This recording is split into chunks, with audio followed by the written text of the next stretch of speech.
नमस्कार, हितगुज कार्यक्रमामध्ये आपलं स्वागत. मी प्रशांत सोनार. आजचा विषय तुमच्या आणि माझ्या महत्त्वाचा आहे. प्रत्येक जोडप्याला वाटतं की आपले स्वतःचं एक तरी मूल असावं, पण प्रत्येक जोडप्यास निसर्गतः मुलाचं म्हणजे स्वतःचं मूल होईलच असं नाही. गेल्या 2 दशकांमध्ये वंध्यत्वाची टक्केवारी लक्षणीय वाढली आहे. त्यासाठी IVF उपचार पद्धती देखील वापरल्या जातात आणि याच विषयावर आज आपण बोलणार आहोत. आणि त्यासाठी आपल्या सोबत आहेत डॉक्टर प्रकाश पाटील सर आणि डॉक्टर केतकी पाटील.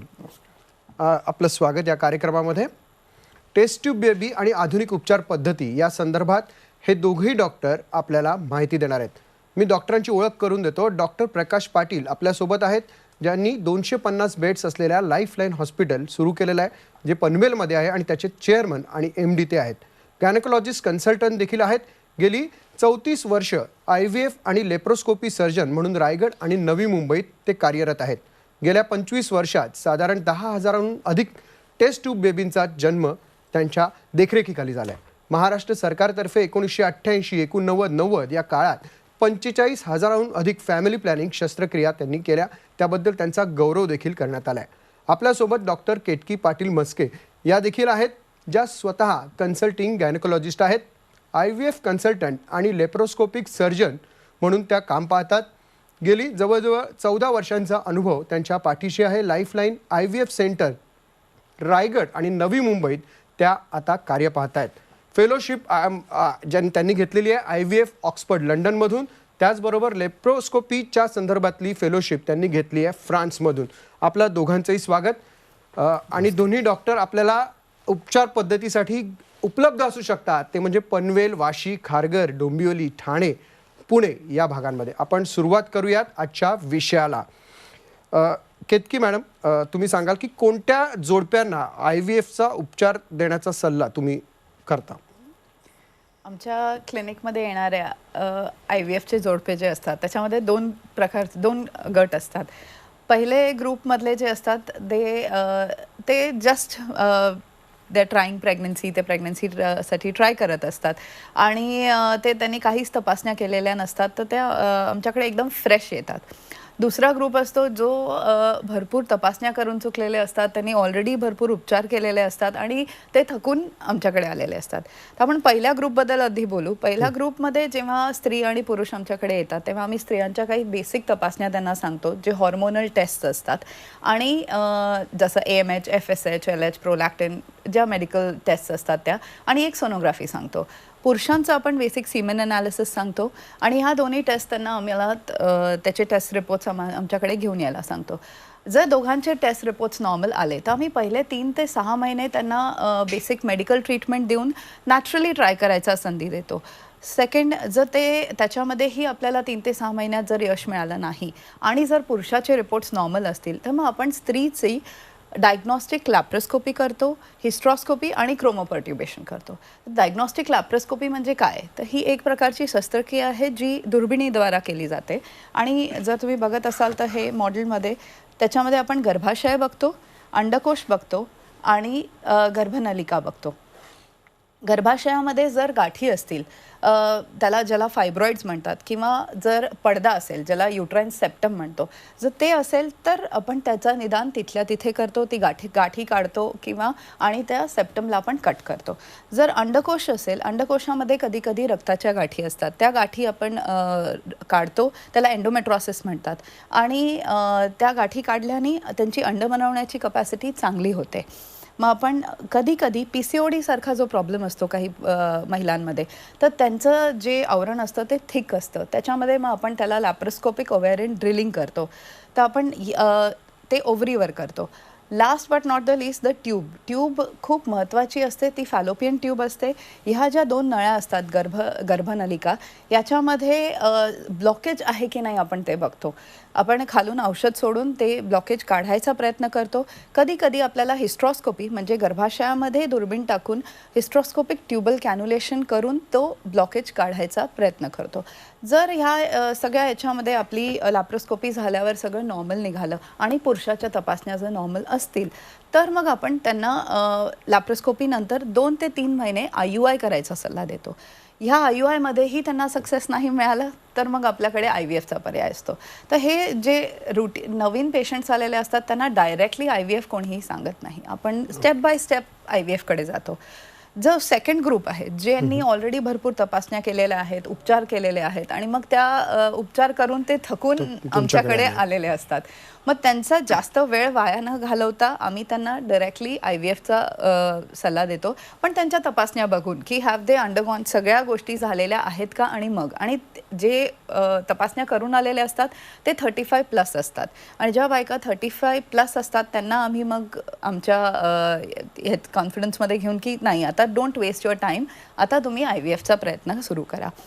जर हे झालं महिलांबद्दल, पण आपण जर पुरुषांबद्दल बोललो तर पुरुषांमध्ये इनिशियली पहिल्या तपासणीमध्येच आपल्याला समजलं की शुक्राणू 0 आहेत, त्याला ॲझोस्पर्मिया म्हणतात किंवा आपल्याला ऑलिगोस्पर्मिया ज्याच्यामध्ये शुक्राणूचं प्रमाण खूप कमी असेल, ॲस्थेनोस्पर्मियामध्ये ज्याच्यामध्ये शुक्राणूची हालचाल कमी असेल किंवा टेराटोस्पर्मिया असेल ज्याच्यामध्ये शुक्राणूमध्ये व्यंग असेल. अशा ह्या 3-4 गोष्टी जर आपल्याला आढळून आल्या तर आपण कधी जेव्हा ते खूप सिव्हिअर ह्याच्यामध्ये असतं म्हणजे त्याचं प्रमाण खूप जास्त असतं की हे मेडिसिन्सनी वगैरे करेक्ट होण्यासारखं नसतं, तेव्हा आपण या पेशंट्सला जरी ते पेशंट्स यंग असले इनिशियली आले असले तरी आपण त्यांना IVFचा सल्ला देतो.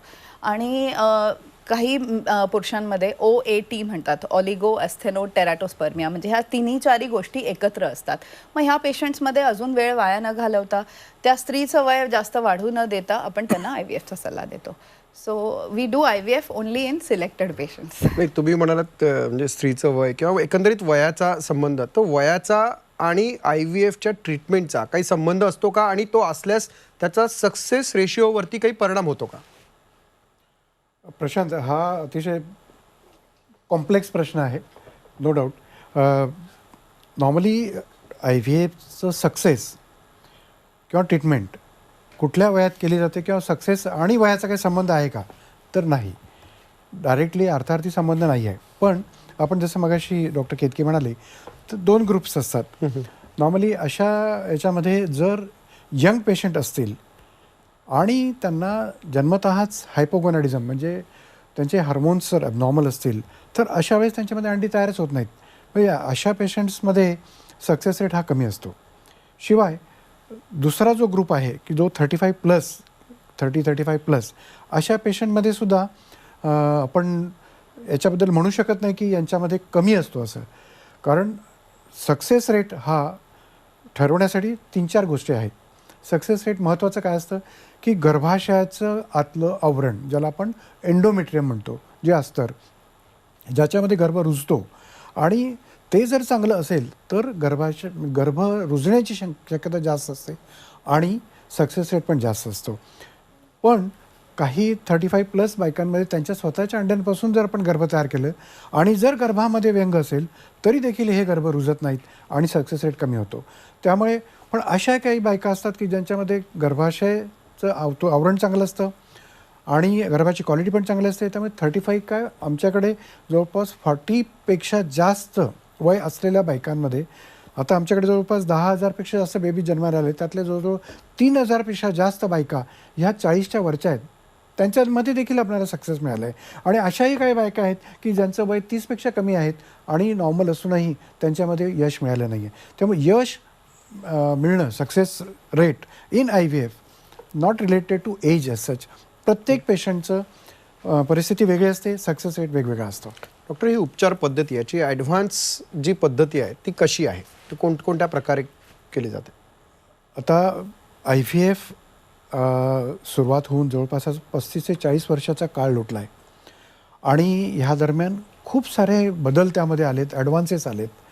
यामध्ये आपण 3 ते 4 आपण ॲडव्हान्सेसबद्दल बोलूया.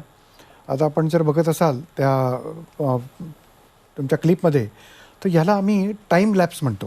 ही आता लेटेस्ट पद्धत आहे की ज्याच्यामध्ये गर्भ फलित केल्यापासून, अंड फलित केल्यापासून तर गर्भ वाढेपर्यंत थोड्या थोड्या वेळाने त्या गर्भाचे फोटो घेतले जातात आणि तो 4थ्या ते 5व्या दिवसापर्यंत हा गर्भ वाढत असतो. त्या गर्भवाढीच्या दरम्यान हे ठरवलं जातं की कुठला गर्भ चांगल्या प्रतीचा आहे आणि मग तो चांगल्या प्रतीचा गर्भ एकतर Day 3 किंवा Day 5ला सोडला जातो. ही मोठी ॲडव्हान्समेंट आहे ज्याला आम्ही टाईम लॅप्स टेक्निक म्हणतो.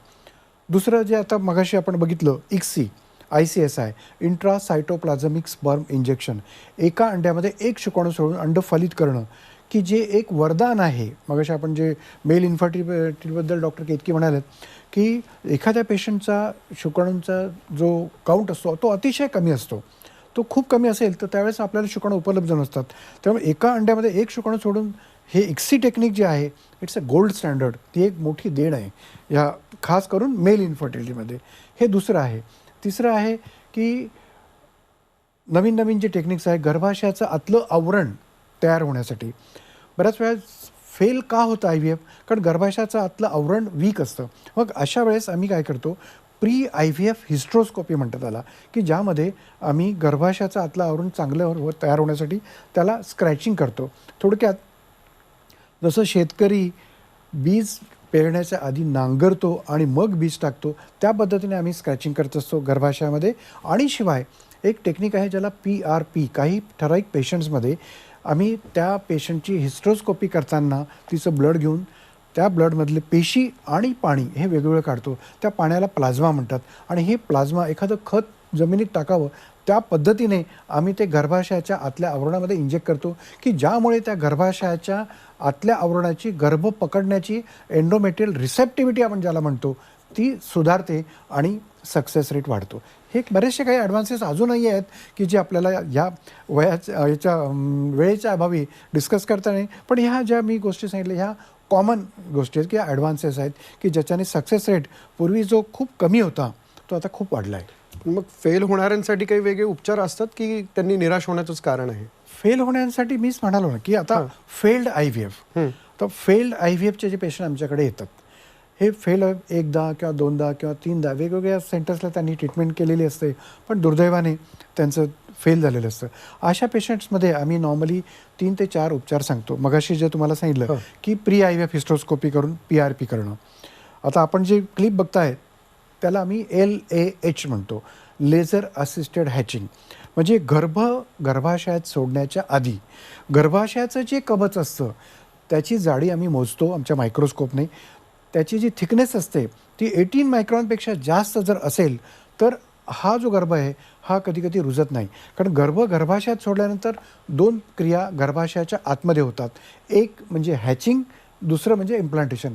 हॅचिंग म्हणजे मानवी गर्भ त्याचं कवच फोडून बाहेर पडतो आणि इम्प्लांटेशन म्हणजे गर्भाशयाच्या आतमधल्या अस्तरमध्ये तो रुजतो. तर हे हॅचिंग होण्यासाठी लेझरने जर ते आवरण कट केलं आणि त्याला जर थिन आउट केलं तर हॅचिंग व्हायची शक्यता जास्त होते आणि त्यामुळे सक्सेस रेट वाढतो. त्यामुळे ह्या फेल झालेल्या IVFच्या पेशंटमध्ये पर्टिक्युलरली जर पेशंट 35+ असेल तर अशा पेशंटमध्ये आम्ही ते सोडत असतो. शिवाय गर्भाशयाचं आतलं आवरण चांगलं होण्यासाठी, सक्सेस रेट वाढण्यासाठी आणि फेल्युअर कमी होण्यासाठी कधी त्याला GSF नावाचं एक इंजेक्शन असतं ते आम्ही गर्भाशयात सोडत असतो, की ज्यामुळे गर्भाशयाच्या आतल्या आवरणाची क्वालिटी जी आहे, त्याचा थिकनेस जो आहे, त्याचं जे आम्ही ट्रिपल लाईन लेअर म्हणतो हे चांगलं होतं आणि सक्सेस रेट पण वाढतो आणि फेल्युअर रेट कमी होतो. Doctor Prakash Patil sir, freezing technique सुद्धा एक असतं, मग ते तुम्ही कधी वापरता आणि त्याचा फायदा का? फ्रीजिंग टेक्निक हे बऱ्याच वर्षापासून आहे, पण आत्ता जे नवीन टेक्निक आलेलं आहे फ्रीजिंगचं त्याला आम्ही व्हिट्रिफिकेशन म्हणतो. व्हिट्रिफिकेशन टेक्निकने आपण तिन्ही गोष्टी फ्रीज करू शकतो. ओसाइट्स पण म्हणजे अंडी पण फ्रीज करू शकतो, एम्ब्रियोज पण फ्रीज करू शकतो आणि शुक्राणू पण फ्रीज करू शकतो. पहिल्यांदा आपण ओसाइट्स म्हणजे अंडी फ्रीज करण्याबद्दल बोलूया.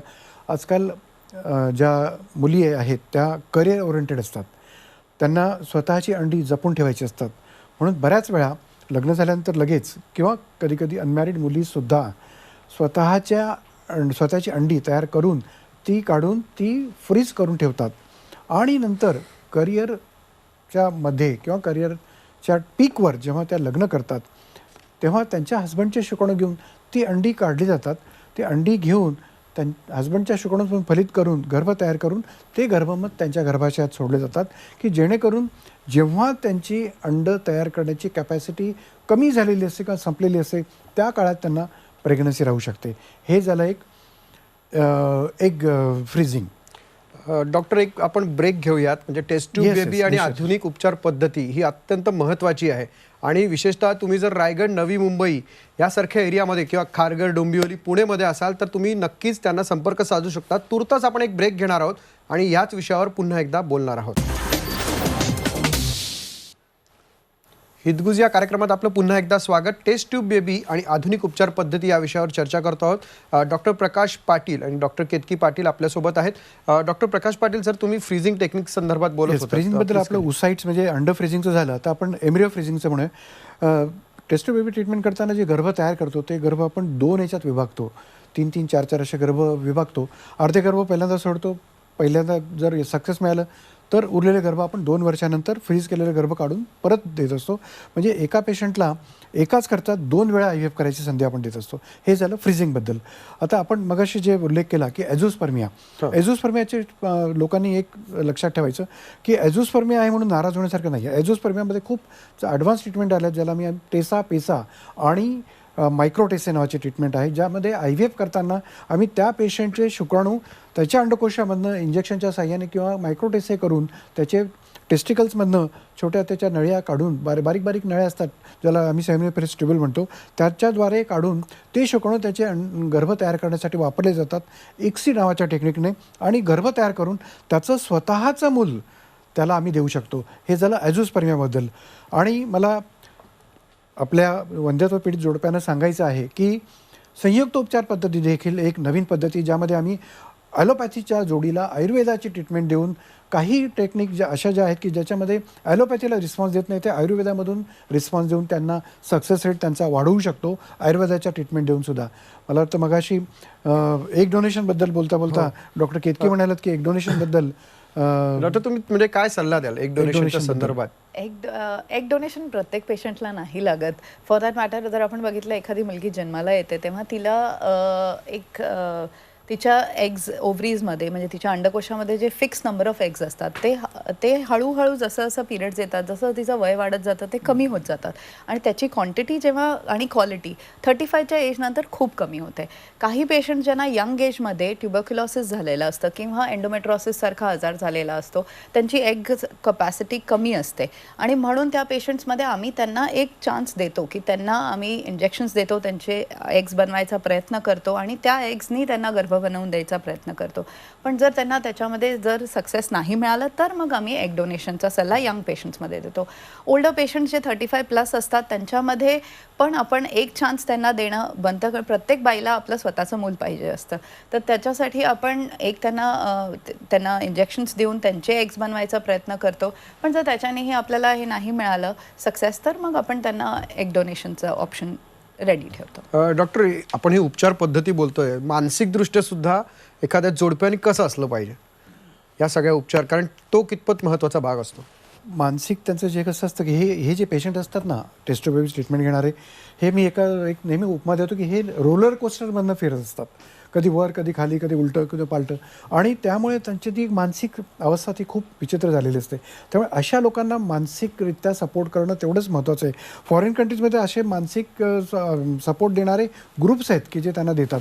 पण थोडक्यात मला असं म्हणायचं की अशा जोडप्यांना माझा एक सल्ला आहे की त्यांना एक संदेश द्यावासा वाटतो की त्यांनी त्यांच्या टीमला, त्यांची जी उपचार करणारी टीम आहे डॉक्टरांची आणि पॅरामेडिकलची, त्यांच्याशी संवाद साधायला पाहिजे. त्यांच्याशी सुसंवाद साधून त्यांच्यावर काय ट्रीटमेंट होते, कुठले कुठले इंजेक्शन दिले जातात, किती अंडे तयार झाले, किती गर्भ तयार झाले, किती सोडले, किती फ्रीज केले, हे सगळं त्यांच्याशी बोलून एक ज्याला कॉन्फिडन्स म्हणतो, ही कॉन्फिडन्स लेवल बिल्टअप केली पाहिजे टीममध्ये आणि पेशंट जोडप्यामध्ये. जेव्हा ती कॉन्फिडन्स बिल्टअप होतो त्या पेशंटचा एक भरोसा बसतो की आपल्यावर ट्रीटमेंट केलेली जी आहे ती योग्य पद्धतीने झालेली आहे. बाकी मग आता पुढे सक्सेस होणं न होणं हे नशिबाचा पण फार मोठा भाग आहे. आणि जर समजा सक्सेस झालं तर फारच चांगलं सुदैवाने, पण दुर्दैवाने जर सक्सेस नाही झालं तर दुसऱ्या वेळा गर्भ सोडण्यासाठी किंवा दुसऱ्या वेळा ट्रीटमेंट करण्यासाठी ते स्वेच्छेने ते पेशंट येतात. आणि त्यांची मानसिक अवस्था जी आहे ती आपण निश्चितच त्यांना सपोर्ट दिला तर त्यांना आपण हेल्प करू शकतो. मी निश्चित हा तुम्हाला प्रश्न अशासाठी विचारला कारण बऱ्याच वेळा मानसिकदृष्ट्या जावं की न जावं अशी ट्रीटमेंट करायला असा प्रश्न त्या स्वतः जोडप्याला असतो आणि त्यांच्या घरी देखील असतो. डॉक्टर प्रकाश पाटील सर आणि डॉक्टर केतकी पाटील, आपण दोघेही इकडे आलात त्याबद्दल आपले धन्यवाद.